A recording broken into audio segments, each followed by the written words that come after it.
Hello বন্ধুরা, মকর সংক্রান্তি মানেই পিঠের উৎসব। পৌষ সংক্রান্তিতে সবার বাড়িতেই কম বেশি পিঠে তৈরি করা হয়। আমাদের বাড়িতেও পিঠে তৈরি করা হয়েছে। চলো দেখি আমাদের বাড়িতে কি কি পিঠে তৈরি করা হলো। প্রথমেই তৈরি করা হলো পাটিসাপটা। এটা তৈরি করার জন্য আমরা প্রথমেই ক্ষীর করে নিয়েছিলাম, তারপর ব্যাটারটা দিয়ে দেখো কি সুন্দর পাটিসাপটা তৈরি হয়ে গেছে। এরপর আমরা তৈরি করব পুলি পিঠা। তো দেখো এখানে 3 ধরনের পিঠা তৈরি করা হয়েছে। প্রথমেই পুলি পিঠার জন্য আমরা এখানে নারিকেল কোড়া করে নিব। নারিকেল কোড়া করার পর আমরা একটা কড়াই বসিয়ে দিব। এর মধ্যে নারিকেল কোড়াটা দিয়ে দিব, স্বাদ মতো গুড় দিয়ে দিব। দিয়ে আমরা যেই পুলি পিঠাটা তৈরি করব সেটার জন্য একটা পুর তৈরি করে নিব। পুরটা তৈরি করার পর আমরা একটা ডো তৈরি করে নিব। তো ডোটা তৈরি করার জন্য এখানে আমি 3 কাপ জল নিয়ে নিয়েছি, স্বাদ মতো লবণ, 1 চা চামচ চিনি দিয়ে দিব। চিনি দেওয়ার পর একটু তেল দিয়ে দিব। দিয়ে এখানে 3 কাপ চালের গুঁড়া দিয়ে একটা ডো তৈরি করে নেব। তো আমরা এটা চুলার মধ্যেই সম্পূর্ণটা করে নিয়েছি। ডো তৈরি হয়েছে। এখানে আমার নারিকেল কোড়াটাও হয়ে গেছে। তো দেখো কি সুন্দর একটা ডো তৈরি হয়ে গেছে। এটাকে আমি লেচি কেটে নিব। লেচি কেটে নিয়ে গোল গোল করে নিব। তারপর একটা পিঠা মেকারের সাহায্যে সবগুলি পিঠে তৈরি করে ফেলবো। যারা হাতে কুলি পিঠা তৈরি করতে পারো না, তো পিঠা মেকারের সাহায্যে খুব সহজেই পিঠাগুলি তৈরি করতে পারবে। এতে করে তোমাদের পিঠাগুলি ফেটেও যাবে না।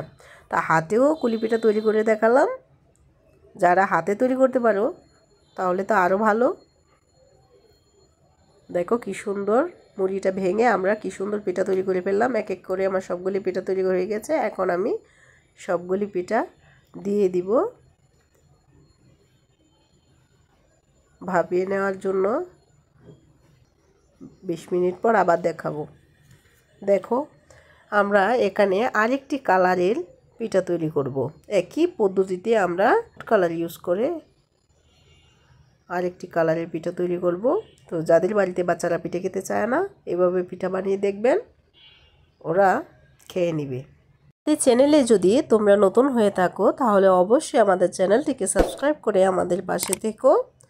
অবশ্যই একটা লাইক শেয়ার কমেন্ট করে দিও। ভিডিওটি কেমন লাগলো জানিও।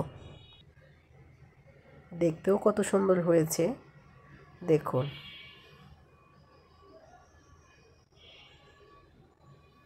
সবগুলি পিঠা তৈরি হয়ে গেছে। এখন আমি আরেকটা কালারের পিঠা তৈরি করব। একই পদ্ধতিতে একটু ফুড কালার ইউজ করব। ইউজ করে আমি পিঠা মেকারের সাহায্যে বাকি পিঠাগুলো বানিয়ে নিব।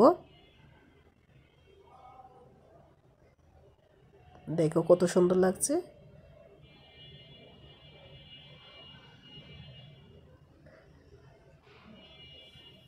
এখন আমি সবগুলো পিঠে একসাথে ভাপিয়ে নিব। দেখো আমার পিঠাগুলি তৈরি হয়ে গেছে। পিঠাগুলি দেখেই কেমন লোভনীয় লাগছে। দেখো এখন আমি আরেকটি পিঠা তৈরি করব। এর জন্য আমি এখানে 2 কাপ জল দিয়ে দিয়েছি, স্বাদ মতো একটু লবণ দিয়ে দিয়েছি। এখানে আমি লিকুইড দুধ দিয়ে দিয়েছি, একটু গুড় দিয়ে দিয়েছি। দেওয়ার পর এখানে আমি পাউডার মিল্ক দিয়ে দিয়েছি, নারিকেল কোড়া দিয়ে দিব।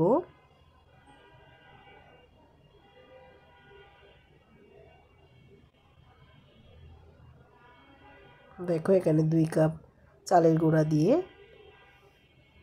আমি এটাকে চুলার মধ্যেই নাড়াচাড়া করে নেব। দেখো কি সুন্দর পিঠে তৈরি হয়ে গেছে। এখন সবগুলি পিঠা একসাথে 20 মিনিট ভাপ দিয়ে নিব। দেখো হয়ে গেছে। 20 মিনিট পর পিঠাগুলি আমি নামিয়ে নিব। দেখো লাটিম পিঠা তৈরি হয়ে গেছে। এখন আমি সরা পিঠা তৈরি করে ফেলবো। সরা পিঠা তৈরি করার জন্য ব্যাটারটা আগে থেকে গোলা ছিল। এখন আমি এক এক করে দিব, এক এক করে নামিয়ে নিব। দেখো কি সুন্দর পিঠাগুলি তৈরি হয়ে গেছে। ভোরবেলায় সূর্যকে আমাদের পিঠে দিতে হয় আলপনা করে। দেখো কি সুন্দর সূর্যকে পিঠে দেওয়া হয়েছে, ঠাকুরের কাছে ভোগ নিবেদন করা হয়েছে। ভিডিওটি দেখার জন্য সবাইকে অনেক ধন্যবাদ।